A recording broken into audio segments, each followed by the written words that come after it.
আসসালামু আলাইকুম ওয়া রাহমাতুল্লাহি ওয়া বারাকাতুহু। সিএসএস এর বাংলা ভিডিও টিউটোরিয়ালে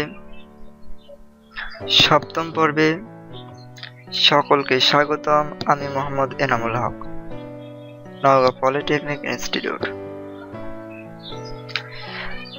গত পর্বে বর্ডার এবং মার্জিন নিয়ে আলোচনা করেছিলাম। আজকের পর্বে ফ্রন্ট নিয়ে আলোচনা করব। আমরা HTML এর সময়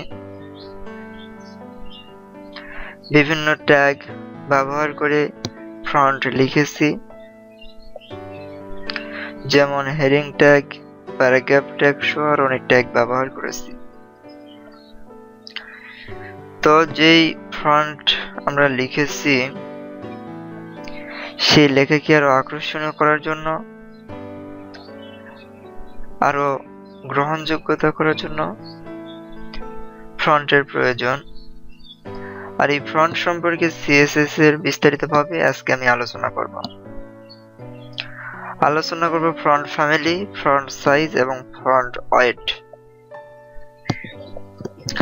তো শুরুতেই আসি ফ্রন্ট ফ্যামিলি। ফ্রন্ট ফ্যামিলিটা আসলে কি জিনিস?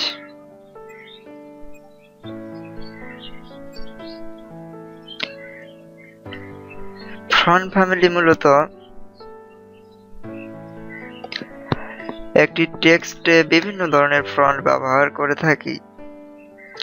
আপনারা যারা মাইক্রোসফট ওয়ার্ড করেছেন তারা জানেন বিভিন্ন ধরনের ফন্ট রয়েছে, এক এক ফন্টের এক এক কাজ, লেখার স্টাইল এক এক রকম করে। তো এই ফন্ট ফ্যামিলি এক এক ফন্টের এক এক ধরনের কাজ রয়েছে।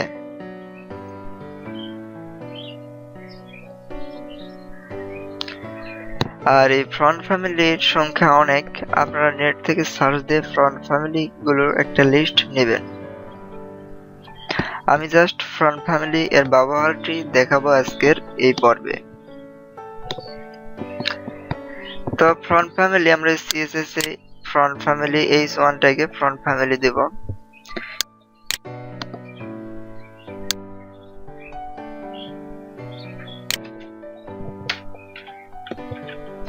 ফ্রন্ট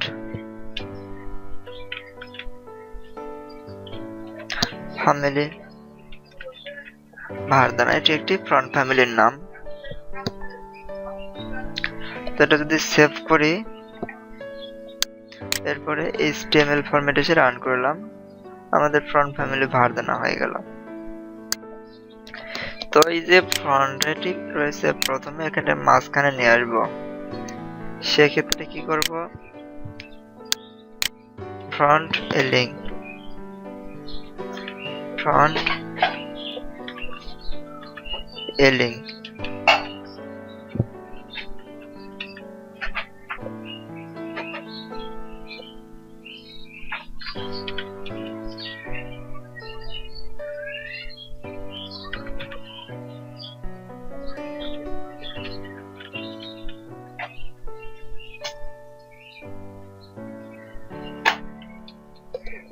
আচ্ছা, যাই হোক, এটা পরে আসি, এখন বুঝতে পারবেন না।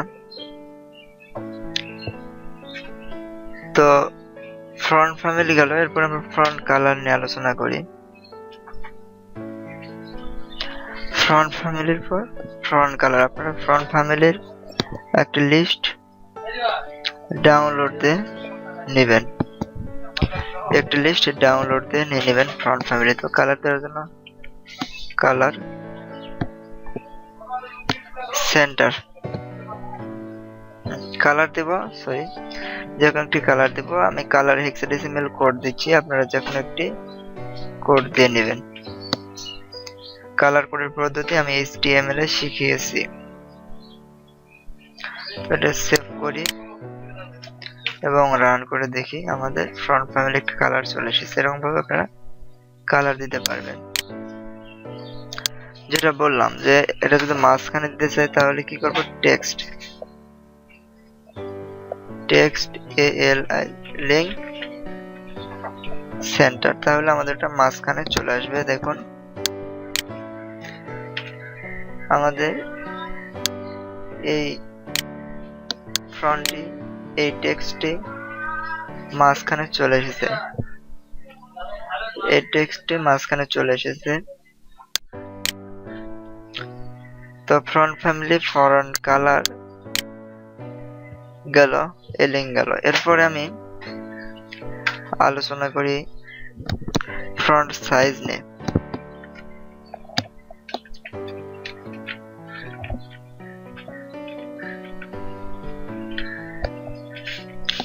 সিএসএস করতে, একটা ওয়েবসাইট করতে লেখাকে বিভিন্নভাবে আকর্ষণীয় করার প্রয়োজন হয়, বিভিন্নভাবে উপস্থাপনের প্রয়োজন হয়। কোনো লেখা ছোট, কোনো লেখা বড়, এরকম প্রয়োজন হয়, যার কারণে ফন্ট সাইজ ব্যবহার করে আপনারা পছন্দ মতো ফন্ট সাইজ দিতে পারবেন। আমরা এখানে 30-60 পিক্সেল দিলাম। তো রান করে দেখি, দেখুন আমাদের ফন্ট সাইজটি বড় হয়েছে। এরকম ভাবে আপনারা বিভিন্ন ফন্ট সাইজ দিতে পারবেন প্রয়োজন অনুযায়ী, যেখানে যেটি প্রয়োজন, যেখানে যত বড় ফন্টের প্রয়োজন সেখানে সেই রকম ফন্ট ব্যবহার করতে পারবেন। এরপরে আলোচনা করব ফন্ট ওয়েট নিয়ে। ফন্ট ওয়েট, একটি ফন্ট এর লেখাগুলো কিরকম মোটা মোটা হবে, কিরকম মোটা মোটা হবে সেটি ফন্ট ওয়েটের মাধ্যমে দেওয়া যায়। আমরা এখানে ফন্ট ওয়েট দেই, ফন্ট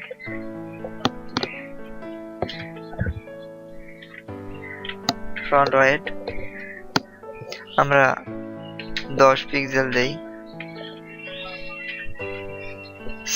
এরপরে কি করব, সেভ করব এবং HTML ফরম্যাটে গিয়ে রান করব।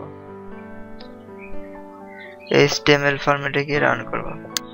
তো আমরা কি করেছিলাম, ফ্রন্ট ওয়েট দিয়েছিলাম কত পিক্সেল, ফ্রন্ট ওয়েট দিয়েছিলাম 10 পিক্সেল। এরকম ভাবে আপনারা ফ্রন্ট ওয়েট বাড়ায় কমায় দিতে পারবেন। আমাদের ফ্রন্ট ওয়েট 10 পিক্সেল, আমরা একটু বেশি বাড়ায় দেই, ফ্রন্ট ওয়েট 20 পিক্সেল দিলাম। সেভ এবং HTML ফরম্যাটে যাই, রান করে দেখি, দেখুন ফন্ট কি হয়েছে, বড় হয়েছে, মোটা হয়েছে। এরকম ভাবে আপনারা ফন্টের ওয়েট মোটা চিকন করতে পারবেন। তো এই হচ্ছে ফন্ট সম্পর্কে বিস্তারিত আলোচনা। আপনারা ওয়েবসাইটকে সুন্দরভাবে উপস্থাপনের জন্য এই ফন্টগুলো ভালোভাবে ব্যবহারের চেষ্টা করবেন। আর আমি আর কয়েকটি বিষয় আলোচনা করে প্রজেক্টে চলে যাব। আপনাদেরকে একটি সুন্দর ওয়েবসাইট তৈরি কিভাবে করতে হয় A to Z পুরোপুরি দেখাবো। তো ধন্যবাদ সকলকে। আমার এই ভিডিওটি ভালো লাগলে সাবস্ক্রাইব করে রাখবেন, যেন পরবর্তী প্রজেক্ট সহ আলোচনা করব সেই ভিডিওটি আপনারা পেয়ে যান। আমার সাথে থাকার জন্য সকলকে ধন্যবাদ। আসসালামু আলাইকুম ওয়া রাহমাতুল্লাহ।